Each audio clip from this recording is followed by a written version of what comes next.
Pam Bondi slipped a flash drive into her laptop, and in that moment she uncovered the one thing no one was meant to see: a federal judge rigging the system from the inside. She took the evidence straight to court, and what happened next would turn the entire legal world upside down. But before we dive in, let us know where you're watching from, and make sure to subscribe so you don't miss this story. It all began with a brown envelope. No name, no return address, just a single sentence. Scribbled across the top, "This doesn't belong in the dark." Inside was the flash drive, no label, no context, just data. Pam Bondi hesitated, her mind racing through every possibility, a hoax, a trap, or something that could change everything. She locked the door behind her, took a deep breath, and plugged it in. What appeared first was unexpected: a spreadsheet. Case numbers, dates, names of judges. But one name kept appearing over and over: Judge James Boasberg. Pam's eyes narrowed. Boasberg wasn't just any judge.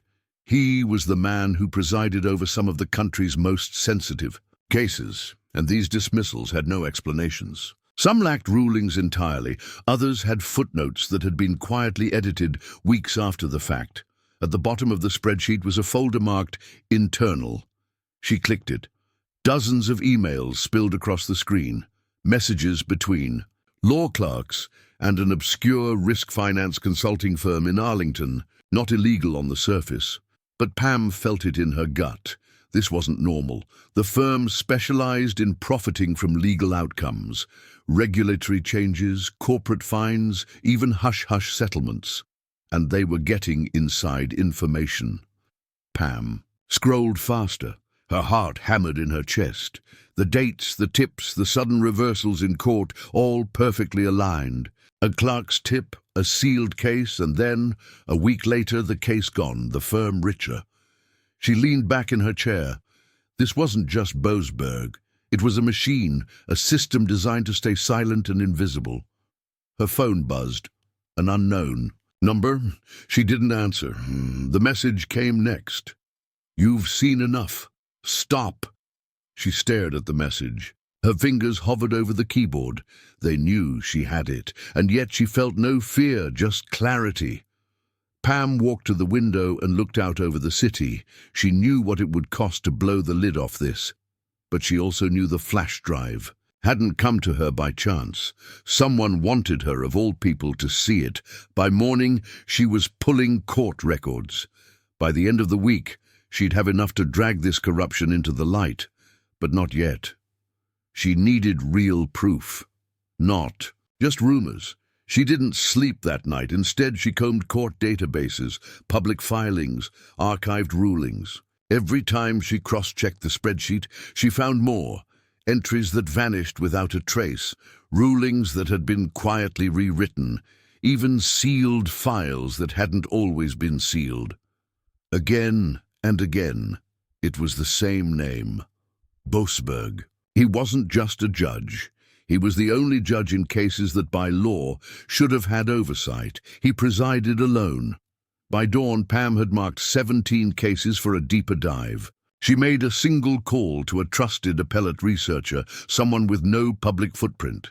"I need a favor," she said, her voice low. No names, no trace. They agreed on burner emails and a secure drop folder. The next few days were a blur of secrecy. No press, no leaks, just dusty archives and whispered calls. Every breadcrumb led to another. A pharma case dismissed 2 days before an FDA ruling after a clerk's tip. A national security dispute sealed minutes after someone outside the court accessed a classified brief. Then she found the smoking gun. Silverstone versus Halvex, a corporate espionage suit worth billions, sealed and dismissed in under 72 hours, all under Boasberg, and Halvex was linked directly to the consulting firm in those emails. Pam sat back, blinking at the screen. She realized this wasn't just about one judge. This was about a system built to bend the law for profit, a machine designed to make money off of justice itself. Her phone buzzed again. Same unknown number. No voicemail, just a single text. "You're being watched. Stop now." She didn't flinch. She screenshotted the message, saved the number, then turned the phone off and locked it in a drawer. That night, she drove an hour outside the city to see a former federal investigator she trusted. She showed him the flash drive. He didn't say anything for a long time. "If this is real," he finally said, "it's not just one judge. It goes way higher." "I know," Pam said. "Have you done anything with this yet?" She took a breath. "Not yet." "Good. Not yet," he said. Pam looked at him. "You think they'll bury it?" He nodded. "If you leak this now, they'll spin it, discredit it, make you the problem. You need process. You need pressure, legal pressure." She nodded slowly. "Then I file a formal complaint," she said. "Not to the media, to the ethics board." He smirked. "You sure about that?" She didn't hesitate. "Yes." He leaned forward. "Then you better be ready, because once this starts, they're coming for you." Pam nodded again, and for the first time since receiving that flash drive, she felt ready for them. She drafted the ethics complaint, like a closing argument. Every claim had a citation. Every citation had a timestamp. She included court records, case numbers, and email screenshots from the flash drive. But she didn't accuse Judge Boasberg outright. Not yet. She framed it as a request for inquiry, focused on procedural anomalies, sealed rulings, and potential undisclosed conflicts of interest. Her tone was measured, cold, professional. No headlines, just facts. She printed the complaint on thick bond paper, sealed it in an envelope, and hand-delivered it to the Office of Judicial Conduct. No aides, no press, just her and the quiet hum of the building as she dropped it off. The clerk behind the desk looked up with mild interest. "Name?" "I prefer to submit anonymously for now," she said. The clerk nodded, unsurprised. She turned and walked out without another word. That evening, something shifted. At a coffee shop near DuPont Circle, she noticed a man seated 2 tables away. Normal enough, except he wasn't drinking coffee, just scrolling through his phone and glancing up now and then. Later, as she got into her car, she saw a dark SUV parked half a block behind her, engine off, windows up. It didn't follow her. It didn't need to. She was being watched, and someone wanted her to know, but if they thought she'd stop now, they didn't know her. The next morning, the ethics board quietly acknowledged receipt of her complaint. No press, no alerts, just a confirmation email. Pam didn't respond. Instead, she returned to the sealed Silverstone case and found something that stopped her cold. A line in a footnote, easy to miss unless you knew what to look for. "Pursuant to internal advisement from Chambers, case is hereby removed from the public docket under emergency seal." Internal advisement from Chambers. There was no legal basis for that. It wasn't law, it was code, a way to move something without scrutiny. She sent the footnote to her source, the former federal investigator. Minutes later, he called. "That's the signal, that phrase. It's how they mark cases to be buried. You're over the target now." "Who's they?" she asked. A pause. "More than just one judge," he said. She let the silence hang. Then he added, "If this goes to hearing, they'll stall. Delay. Hope it dies in red tape. Unless what? Unless you force a trigger. Something undeniable. Something public."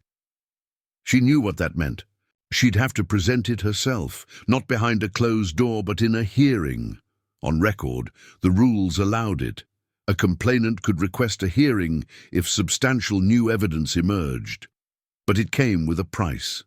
Exposure. Her name, her face, her career. And once that happened, there was no going back. She sat at her desk that night, the flash drive still plugged into her laptop, the screen's glow reflected in her glasses. The truth was bigger than Boasberg now. It was about how easily the system could be manipulated, not by criminals in the shadows, but by those in robes, those entrusted to protect the law who had quietly begun bending it. Pam took a deep breath and opened a new document. Request for formal hearing, supplemental evidence. Enclosed. She didn't blink. Some truths are only dangerous if you stay silent. The email arrived just after 9:02 a.m. Subject, hearing request approved. Body, you are scheduled to present supplemental evidence regarding Judge James Boasberg. Date, Friday. Closed session. Panel of 3. No fanfare, no calls, just a quiet green light. But Pam knew what that meant. Someone inside had read the documents and realized this wasn't a routine complaint. Friday. 3 days to prepare. 3 days to decide exactly what to reveal and what to hold back. She opened a new folder on her laptop and began organizing everything: the altered docket entries, the sealed case anomalies, and most importantly, the emails. She redacted names where she could, but left enough detail to tell the story. She rehearsed what she'd say, not like a politician, but like a prosecutor. She didn't want sympathy. She wanted clarity. By Wednesday, she started getting messages from former colleagues. I heard you're going up against Boasberg. Just be careful. I can't be involved, but I'm rooting for you. You don't know how protected he is. She ignored them all. That night, a delivery arrived at her building. No sender. A simple padded envelope. Inside was a photo. Pam, taken from behind, walking toward the courthouse. On the back, 2 words. Don't speak. She didn't flinch. She took a photo of it and sent it to her source. He replied instantly. That's escalation. They're nervous. That means you're close. She burned the photo in her sink. Thursday came with a new kind of silence. She didn't hear from the ethics board. No one did. She acknowledged the hearing, but it felt like it didn't exist. Pam knew better. This wasn't just a meeting, it was a test. A test to see if she'd flinch before the moment of truth. On Friday morning, she stood outside the building, gripping a thin folder in her hands. No cameras, no headlines. Just grey skies and 3 quiet officials waiting behind a paneled door. As she entered, one of the panelists, a former federal judge, nodded politely. Miss Bondi, you may proceed.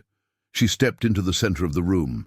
No theatrics, no microphone, just her voice. She began calmly. Over the past 3 weeks, I've reviewed a series of legal records tied to Judge Boasberg. In that time, I've uncovered evidence of altered rulings, sealed cases with no procedural basis, and external financial communications tied directly to decisions made in his court. She paused, then opened the folder.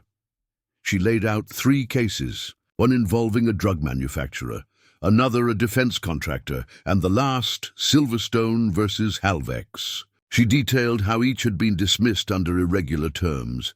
Then she dropped the emails, Clark Communications to a private consultancy, trading patterns that aligned with privileged information. No one spoke. The panel didn't blink, but they were listening. She ended with a single, simple sentence. This isn't just about impropriety, it's about leverage. And if this court doesn't investigate, the integrity of every decision he's ever made is now in question. Silence. One of the panelists leaned forward. Do you have more? She nodded. Yes, but you'll need to request it formally, because what I haven't shown today goes even deeper. They didn't ask what, not yet, because the room had changed, and for the first time since it began, it wasn't just her case anymore. It was theirs. By Monday, word had spread, not in headlines or articles, but in whispers, inside law offices, courtrooms, and judicial chambers. Pam's name slipped into conversations behind closed doors. Some dismissed her, others asked quietly if the rumors were true. What mattered was that the system had noticed, and it was moving, slowly but with intent. She received a short email from a senior ethics board investigator. Preliminary review. Complete. Next phase pending. No emotion, no thanks, just confirmation that they were no longer ignoring her, but with movement came pushback. That afternoon, one of Pam's old mentors, retired now but still well-connected, called her directly. "You stirred something," he said. "I know they're not going to take this lightly. I'm not asking for permission." He paused, then added, "You're not wrong, but you are alone." She hung up without answering, but she wasn't alone. Not anymore.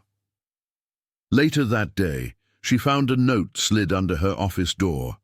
No envelope, just handwriting she didn't recognize. "He's done this before. Look at 2019. 2 sealed rulings, same consultancy, different plaintiff." Pam froze. That wasn't on the flash drive. She pulled up the court records. There they were, 2 unrelated commercial disputes, both dismissed under confidentiality protocol, both involving the same judge, and both had a strange footnote.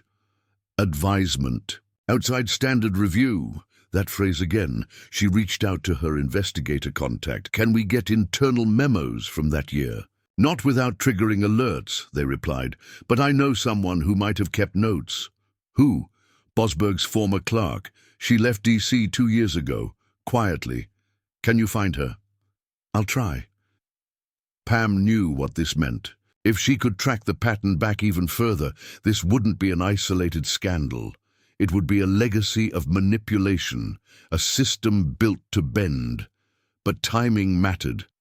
That night, she received an email from someone she didn't know. No greeting, no signature, just a subject line. "You were right about Silverstone." Inside were 2 PDFs. The first was a sealed deposition never entered into the public record, describing how Halvex executives were tipped off in advance about litigation coming their way. The second was a financial audit showing millions moved through shell firms the same week the case was sealed. Pam's hands shook. These weren't suspicions anymore. This was conspiracy. And Boasberg wasn't working. Alone, she needed to get this into the record before someone got to her or to the documents. She made copies, sending one set to a private legal foundation, another to a journalist she trusted. No context, just a sealed envelope marked insurance. The rest she kept with her, on a drive, on her person. By Wednesday, the ethics board reached out again. Follow-up inquiry requested. "Panel will reconvene. You will be asked to testify." That word testify made it real. This wasn't just a complaint anymore. It was becoming a case. And Boasberg, he hadn't said a word. He hadn't responded, hadn't even acknowledged what was happening. But Pam knew better. Silence didn't mean he wasn't watching. It meant he was calculating. The response didn't come from Boasberg directly. It came from the system around him. On Thursday morning, Pam walked into her office to find a letter on her desk. Official letterhead, no postage stamp, notice of internal audit, office procedures and communications under review. It wasn't subtle. She was being investigated, not for what she'd done wrong, but for what she'd dared to uncover. Pam stared at the letter for a moment, then set it down. So this was their first countermove. Discredit her, stall her, wear her down in bureaucratic fog. It was expected, but it wasn't going to work. She opened her laptop and began drafting a formal response, stating she welcomed the audit and would provide full cooperation. She copied the ethics board, no panic, just protocol, but as she typed, her screen flickered, then went dark, only to blink back on again. Pam froze. She had taken every precaution. Firewalls offline, backups redundant, encryption locked tight. Still, she grabbed the flash drive from the USB port, yanked it out, and shut everything down. She picked up her phone only to find it had no service, no signal at all. She stepped outside her office. Her assistant was gone. The hallway was quiet, too quiet. She walked out to the street. Traffic moved as usual. The city didn't care what she was doing. But somewhere, someone had just tried to shake her, and they had come close. She drove home in silence, not a word, not a note of music. At every turn, she checked her mirrors. Back in her apartment, she powered on an old laptop, one that had never touched the internet. She reviewed the flash drive. Everything was still there, but something new caught her eye. A file labeled pending. It hadn't appeared in any previous searches. She clicked. Inside were memos, court communications, not just about rulings, but about judges' evaluations, risk assessments, and notes on public perception. In 3 separate memos, one phrase repeated, "Recommend routing through JB, James Boasberg." He wasn't just being used, he was trusted, relied on to manage outcomes, to protect certain interests, to redirect risk. This wasn't favoritism. It was coordination. She called the investigator again. "I need you to read something carefully." She sent over one memo. 5 minutes later, he replied, "This isn't just misconduct, this is influence mapping, Pam. If this goes public, it won't just take Boasberg down, it'll drag half the oversight board with it." Pam didn't respond right away. She already knew, and that's when her phone rang again. An unknown number. She answered. This time, the voice was calm, male, with a slight accent. "You've made your point," he said. "You should walk away now while you still can." She didn't say a word. Then the voice added, "You think it's about one judge? It's not. It never was." The line went dead. Pam sat on her couch, the city lights flickering through the window. She knew now this wasn't just about accountability. It was about control. The courtroom wasn't just a place for justice anymore. It had become a tool, and someone was terrified that she had just broken it open. The next hearing wasn't quiet. It was held in a larger room, still closed to the public, but with a longer table, more panelists, and a visible shift in tone. There were 5 officials, seated before her now, 3 from the Ethics Board, 1 observer from the Justice Department, and a federal circuit judge brought in specifically for the review. Pam arrived early. She wore a dark suit, no makeup, and carried only 2 things, a single manila folder and the flash drive in her pocket. The lead panelist began. "You've submitted additional material since your last appearance, is that correct?" She nodded. "I have, and what I'm about to show you changes the scope of this hearing." She opened the folder. First, she laid out the deposition from the Silverstone case, the sealed testimony that detailed insider knowledge used for profit. Then she moved to the financial audit, traced funds, identifiable accounts, names matching the consultancy and the email threads. The panelists leaned forward. She handed over the memos, court documents evaluating judicial risk, coordinated routing of sensitive cases, and the name JB appearing again and again. She explained what it meant. These weren't accidents, they weren't isolated, they were deliberate decisions, channeled through a judge trusted to manage outcomes. The Justice Department official spoke up. "Are you alleging that Judge Boasberg was part of a coordinated effort to influence judicial rulings for private gain?" Pam didn't blink. "I'm not alleging, I'm presenting proof." Another panelist tapped her pen against the folder. "These memos, where did they come from?" "They were embedded on the original flash drive," Pam said. "I hadn't accessed them until my system was briefly compromised. That breach exposed the final layer of files." A murmur passed between the panel members. The federal judge asked, "Are you aware of how serious these accusations are?" "Yes," Pam replied. "And I'm aware of how serious it is that none of this was discovered internally until now." Silence again. But this time it wasn't discomfort. It was weight. The kind of weight that signals a shift from review to action. The lead panelist finally leaned back. "We're going to recess. We'll reconvene pending further verification. This is now an open inquiry." Pam stood, gathered her things, and turned to leave. But before she reached the door, the Justice Department official stopped her. "One last question," he said. "Yes? Why didn't you go to the press?" She paused, then answered simply, "Because the courtroom is still the only place where the truth can become the record. It was supposed to be a place where truth lived, not where it was buried." And then she walked out, Outside, the wind had picked up. The silence that had followed her for weeks was gone, because the door had finally opened, and what came next wouldn't be silent at all. It began as a rumor, a single headline buried on page 5 of a legal trade blog: unnamed federal judge, facing internal review over case irregularities. No names, no agencies, just a whisper. But whispers in Washington echo fast. Within hours, it was on Twitter, then Reddit, then the inboxes of every reporter covering the federal courts. Pam didn't leak it. She didn't need to. Someone inside the system wanted it out now, before the board could control the narrative. And once it was out, the media vultures circled. Some speculated, others guessed. But those who had followed Boasberg's career began connecting the dots. The sealed cases, the suspicious dismissals, the financial crossovers that never got coverage. By morning, one name was trending: Judge James Boasberg. Pam watched it unfold with a strange calm. She hadn't asked for the spotlight, but now that it had found her, she wasn't going to retreat.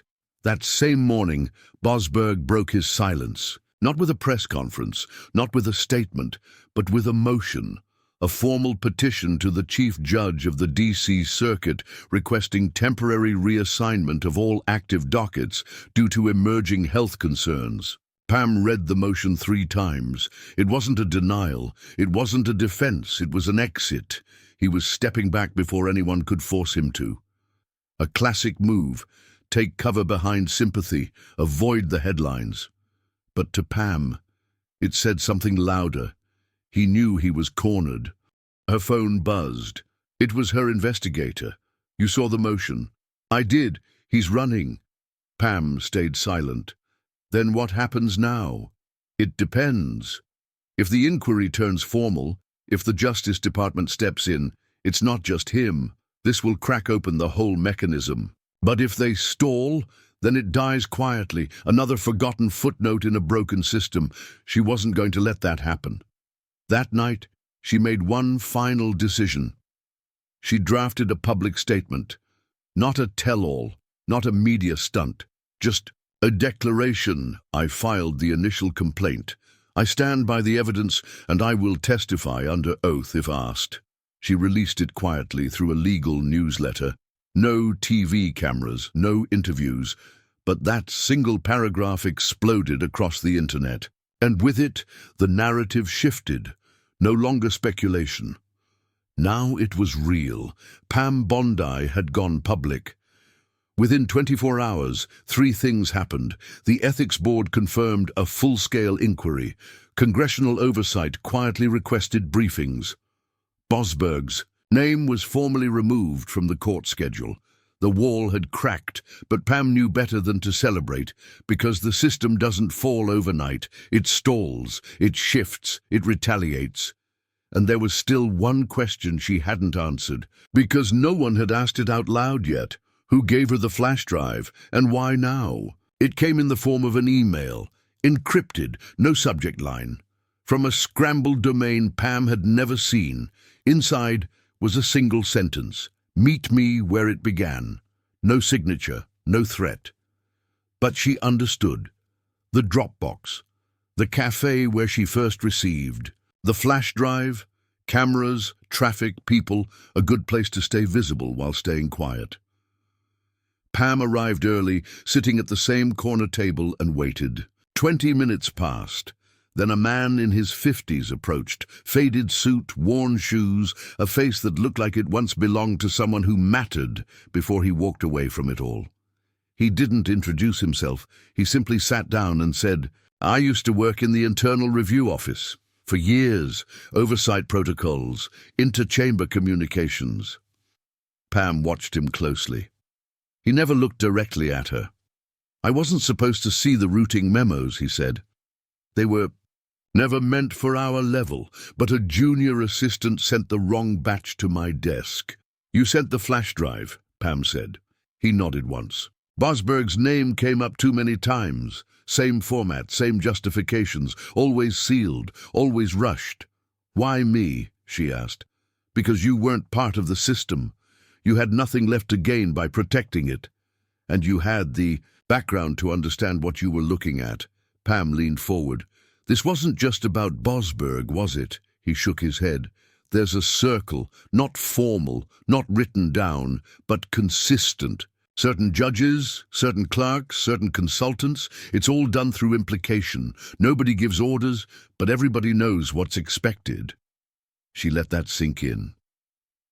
How long? She whispered. He looked tired. Years, maybe longer. It started with expedited dockets, then came trusted adjudicators, then routing, and the money, bribes, investments, consulting fees, post-retirement offers, influence disguised as gratitude. Pam's voice dropped. Why now? Finally, he looked her in the eye. Because someone new is about to be appointed, someone worse. A chill ran through her. Boasberg's exit was just a reset, a delay. They thought if they cut him loose, the machine would survive. She nodded slowly.